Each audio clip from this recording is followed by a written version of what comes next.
நம்முடைய வாழ்க்கைக்குள்ளே, உள்ளத்துக்குள்ளே, நம்முடைய குடும்பங்களுக்குள்ளே கர்த்தருடைய வசனம் நிரம்பி இருக்கும் பொழுது, பிசாசை நாம் ஜெயிக்க முடியும். பிசாசினிடத்தில் அந்த வசனங்களை நாம் அனுப்பும் பொழுது, நாம் அவனை எளிதாக ஜெயிக்க முடியும்.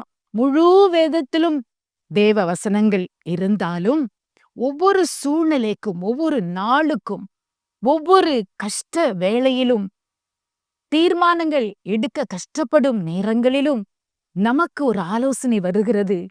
நமக்கு ஒரு ஆறுதலின் வார்த்தை கிடைக்கிறது.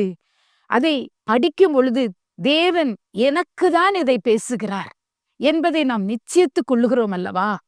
வேதத்தை நாம் மடமடமட என்று படிப்பது மாத்திரமல்ல, அதை கடைந்து தியானித்து படிக்கும் பொழுது உங்க சூழ்நிலைக்கு ஏற்ற வண்ணமாக, உங்க நிலவரத்துக்கு ஏற்ற வண்ணமாக, நீங்க கேட்கிற காரியங்களுக்கு ஏற்ற வண்ணமாக கர்த்தர் ஒரு வார்த்தைக்கு உயிர் கொடுத்து உங்கள் உள்ளத்தை தொட வைப்பார்.